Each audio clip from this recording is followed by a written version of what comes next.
la la la la la la la la la la la la la la la la la.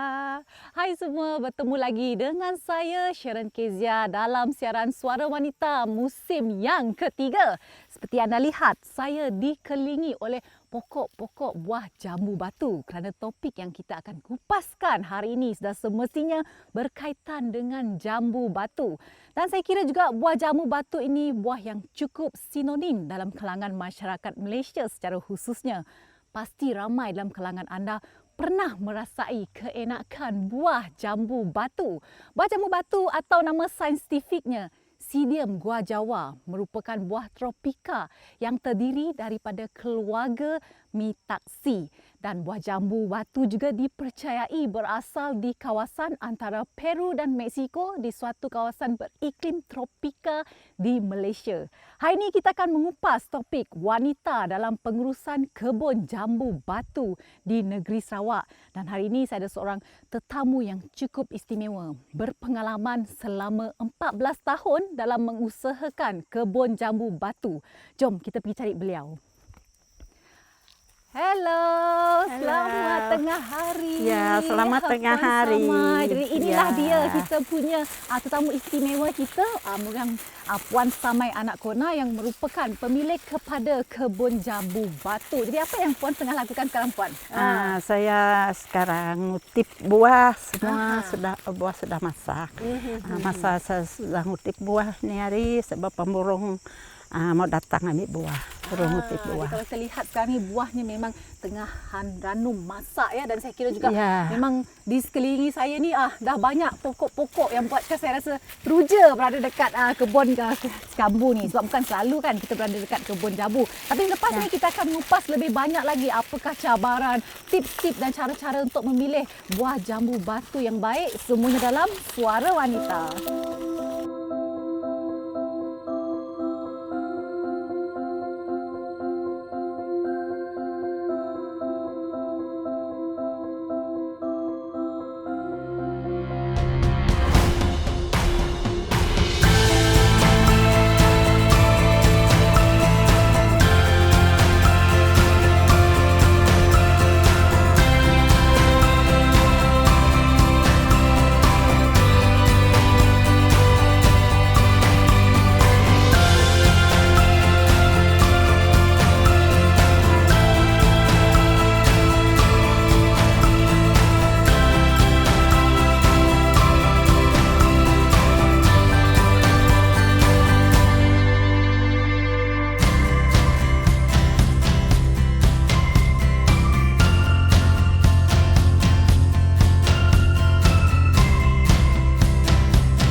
Ya, kembali lagi bersama dengan saya Sharon Kezia dalam siaran Suara Wanita musim yang ketiga dengan topik kita pada hari ini, wanita dalam pengurusan kebun jambu batu di negeri Sarawak. Dan kita bersama dengan seorang tetamu yang cukup istimewa orangnya, Puan Samai Anak Kona. Dan untuk pengetahuan anda semua ya, beliau mempunyai pengalaman sebanyak 14 tahun dalam menguruskan kebun jambu batu. Apa khabar Puan Samai? Khabar baik. Saya sangat teruja berada dekat kebun jambu batu ni sebab jarang-jarang saya berada dekat kebun jambu batu ni. Jadi Puan Samai sebagai mukadimah kita pada pagi ini ya, mungkin ramai dalam kalangan penonton juga tertanya. Sebab kita lihat tadi dekat kebun Puan Samai dikelilingi oleh banyak pokok jambu batu. Dan semasa dalam perjalanan saya tadi pun saya nampak banyak kebun-kebun buah-buahan yang lain dan juga tanaman-tanaman yang lain. Tapi dalam banyak buah, mengapa buah jambu batu yang menjadi pilihan? Sebab saya memilih menanam jambu batu. Sebabnya banyak khasiat, banyak pemerintah orang membelinya, permintaan permintaan. Orang datang beli macam sekilo, 2 kilo sampai 40 kilo, 50 kilo pun ada. Pemburung pun memang tetap ada. Pemburung pun ada. Memang kalau pemburung nyuruh kita ngambil. Macam hari itu pemburung nyuruh ngambil. Pemburung ya ngambil. Kalau 100, 200 kilo, 300 kilo pun yang ngambil. Grade A lain, grade B lain. Sebab kami memilih nanam jambu batu tu. Dulu kami tanam koko, kami udah nanam lada udah. Tapi jambu batu tinang nang sebati dengan hati kami. Nanam jambu batu tu macam kami puas hati ya, nanam jambu batu tu. Kami ngerja jambu batu tu si ada kami berkulit tetap. Macam hari tu kami ada pekerja 3 orang. Nolong kami ngambil buah. Mun kerja kami banyak, kami ngemak 2-3 orang lah. Segi mungkus, mula-mula kita mungkus kan, menyegi kecil kita mungkus, sampainya udah masak kita ngambil buah. Macam ialah, amun spray, macam kami sih dapat spray, kami nyuruh orang spray, tapi kami masih dapat spray rumput. Kadang-kadang kami lah mupuk spray. 2-3 hari, macam spray pokoknya. Sebab jambu batu tu kita mesti memantaunya segi bunganya, segi daunnya, segi semua batangnya, dahannya semua kita selalu memantaunya. Munnya si bagus kita mesti potong. Kira penjagaannya perlu khusus. Ya mesti dijaga dengan rapi. Macam kita si betul-betul jaganya. Nya si berapa ngeluar hasil. Ya kita mesti dalam 1 minggu memang kita seboleh-bolehnya kita memang tiap hari kita dalam kebun. Sebab selalu dipantau. Kira setiap hari lah perlu memantau pokok-pokok jambu batu. Macam mun pucuknya terlalu banyak mesti dibuang. Mun lumut banyak mesti dibuang. Ya memang banyak kerja. Tapi kami memang minat. Kami tahu banyak kan, kerja. Kepuasan melihat hasil ya. Hati saya memang puas. Dalam hati saya ingat saya nak stop. Sebab tahun ini saya nak stop. Sebab masa pandemik 2 tahun, 4 musim kami rugi. Sebab 1 tahun 2 musim, 4 musim kami rugi. Rasa memang sedih sekali. Tapi oleh karena minat, oleh karena kekuatan nang minat, saya coba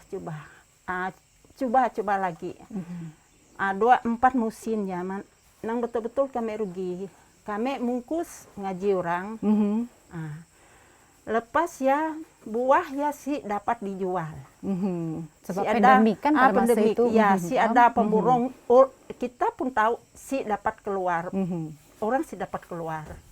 Memang kami pun tahu juga si lah kami marah pemborong apa sih, sebab kita semua si dapat keluar. Pas itu buahnya udah masak betul-betul, semua udah masak. Si ada orang beli, ngaji lagi orang ngutit buah ya semua sampai 2-3 orang, sampai 2-3 hari buang buah saya semua sekali. Sebab dalam kebun ya mesti jaga kebersihannya. Kertas, plastik, macam ranting-rantingnya, si boleh dekat tanah ya, si boleh. Takut apa tuh macam-macam penyakit serangga, serangga, semut, macam-macam serangga lah. Hewan perusak semua kan? Ya sebab kami memang sentiasa mantaunya suruh tempatnya bersih. Macam kawasannya pun kami nyuruhnya bersih. Ya kami dia tuh sekeliling tuh semua kami suruhnya bersih. Takut serangga. Ya kami takut. Yang kami nanam situ apa nama jamu batu jenis apa tuh yang Puan jenis tanam? Kami tanam jamu batu jenis yang putih. Isi yang putih. Isi yang merah sebab kami si mau nanam macam pemborong si mau beli banyak-banyak. Orang beli yang merah itu beli 1 kilo 2 kilo aja untuk makan. Sebabnya mudah lecek isinya. Kami semua yang putih. Kiranya jambu batu jenis putih inilah yang mendapat sambutan. Selepas ni jangan ke mana-mana ya, sebab selepas ni kita akan mengetahui bagaimana untuk mengenal pasti jambu batu jenis grade A dan B, dan kita juga nak tahu teknik untuk mengenal pasti buah jambu batu yang berisi buruk ataupun yang berisi baik. Semuanya dalam Suara Wanita.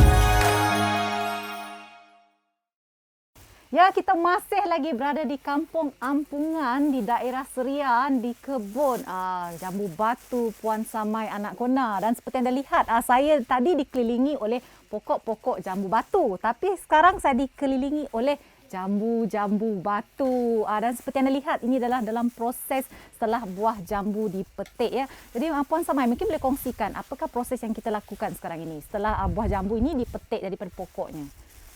Proses buah ini sekarang kita memilihnya yang paling bagus, grade A, yang nomor 2 grade B. Memang 2 grade ya. Kita milih yang buruk sekali kita buang lah. Cuma 2 grade saja. Jadi bagaimana nak mengenal pasti grade A ataupun grade B antara jambu batu tersebut? Grade A kita milih yang betul-betul licin macam tu. Tu licin betul-betul tu grade A. Namanya grade A. Mun macam tu ada binti-binti hitam dikit-dikit macam tu. Grade B, grade A lain harga, grade B lain harga. Ya kami milih grade A dengan grade B. Jadi ini adalah dalam proses pengasingan, pengasingan jambu batu untuk diborong oleh pemborong. Tapi saya difahamkan juga sebagai orang yang berpengalaman menanam pokok jambu batu ni, pasti ada teknik ataupun cara nak mengenal pasti buah jambu batu yang punya isi yang baik. Bagaimana tu Puan? Kami udah biasa nanamnya. Amunnya macam tu, kita lihat warnanya. Lihat warna jambu batu. Lihat tuh warnanya memang cantik. Warnanya memang cantik, memang isinya cantik. Nyampun biji kurang. Oh, okey. Kurang nyampun biji. Sebabnya tu gemuk. Mhm. Sebabnya ngikut musim. Mun musim tu aku niatnya sebab kita udah biasa. Mhm. Tu musim tu Mhm. nampak bagus. Oh. Buah besar-besar. Mhm. Nampak bagus. Mhm. Tu grade B, tu grade E. Tu grade E tu nimang bagus. Munnya musimnya seberapa bagus. Kecil, warnanya pun lain warnanya. Kami udah biasa. Atau kami pun biasa, kami nimang puas hati lihat tuh sama warnanya. Macam ya. Sebab buah tuh pun ngikut cuaca. Oh. Kami bertanam tuh, kami udah tahu cuaca macam ni. Mun cuaca si bagus, buahnya pun si bagus. Mun cuaca panas, macam kemarau, buah si berapa jadi. Macam ya. Buah macam si gemuk. Mun cuaca bagus, hujan panas, macam tu lah buahnya. Buahnya besar-besar, licin. Macam ya. Jadi faktor semula jadi itu memainkan peranan yang penting lah dalam menghasilkan baka jambu batu yang lebih bagus. Tapi bila kita bercakap tentang proses penanaman jambu batu ni seperti yang dikongsikan awal tadi memang rumit dan perlu penjagaan yang rapi. Bagaimana pula dengan proses penjagaan dari segi membaja, dari segi meracun, mungkin Puan boleh kongsikan? Meracun pokoknya tuh spray pokoknya. Tu udah habis buahnya semua. Kita spray. Sampainya udah keluar bunga. Kita jaga bunganya. Spray bunganya. Mun buahnya dah besar-besar, ibu jari, kita spray, jaga buahnya. Udah ya, kita masak, kita bungkus. Mun masak kita dapat bungkusnya buahnya kira besar nih, lah besar buah pimpong. Besar buah pimpong. Mun masa musim kita bungkus besar buah pimpong. Masa kita bungkus bila siap macam kita bungkus bukan bulan tu bungkus, bulan baru bungkus sih. Mun kita bungkus memang buahnya serentak sekali macam kita ngambil buah tu juga. Macam ya. Kita ngemak orang bungkus 2-3 orang. Macam 2 hari macam ya, minggu depan kita ngemak kerja kita 2 orang ke 3 orang, habis kurang 2 minggu atau 3 minggu musim bungkus. Sinya pakai bulan-bulan. Baru munnya masak udah serentak. Mun buahnya ya udah dibungkus, kira-kira buahnya habis dibungkus kita spray sekali lagi. Mun kita udah ngambil buah macam tu, musimnya udah masak, kita sih boleh spray. Kami sih boleh si spray. Sampai 2 bulan pun kami sih spray. Takut keracunan. Memang tuh memang udah 2 bulan si ada spray racun. Macam ya. Sebab kami takut keracunan dalam buah. Macam ya. Masanya berbunga, masa kami bungkus, macam ya boleh spray. Sebab kami lagi jaga nyampun bunga, nyampun buah dibungkus ya, kecil-kecil besar buah pimpongnya. Munnya dah macam kita dah menuanya macam tu. Si boleh di spray. Jadi seperti yang dikongsikan oleh Puan Samai, saya kira memang proses untuk menanam pokok jambu batu ni memang bukan proses yang mudah. Tapi dari mana Puan Samai mendapat kemahiran ataupun ilmu dalam menanam pokok jambu batu ni? Sebab sebelum ni Puan Samai bercucuk tanam untuk pokok koko dan juga pokok pisang. Saya pengalaman saya menanam jaga jambu batu ni, saya tidak pernah kursus di mana-mana. Saya tidak pernah kursus dengan siapa. Sebab memang pengalaman saya sendiri. Saya tengok keadaan mula-mula saya macam ni, macam mana nyuruh buahnya lebat, macam mana jaganya mula-mula saya. Jadi saya mula-mula saya saya makin pandai, makin saya memantau buah, oh macam ini. Sampai sekarang saya tidak pernah kursus, saya tidak pernah tunjuk aja dari mana-mana. Kira belajar Lihat. sendiri lah ya, belajar sendiri. Belajar Mungkin sendiri. dengan bertanya kepada orang yang ada pengalaman dalam menanam pokok jambu batu. Memang kepandaian saya sendiri. Faham. Jadi sekali lagi ya kita ucapkan ribuan terima kasih kepada Puan Samai Anak Kondang. Sebenarnya banyak lagi ingin dikongsikan ya Puan Samai, tapi kita masa sentiasa mencemburui kita di Suara Wanita. Sekali lagi ucapkan terima kasih kepada Puan Samai di atas perkongsian tentang penanaman pokok jambu batu, dan kepada anda semua terus kekal setia bersama dengan saya dalam Suara Wanita, kerana setiap kali kita sentiasa membawakan episod-episod yang akan memberikan inspirasi dan motivasi kepada anda semua. Sehingga kita bertemu lagi dalam episod yang akan datang. Saya Sharon Kezia, hanya dalam siaran Suara Wanita, menginspirasikan duniamu. Bye-bye. Bye.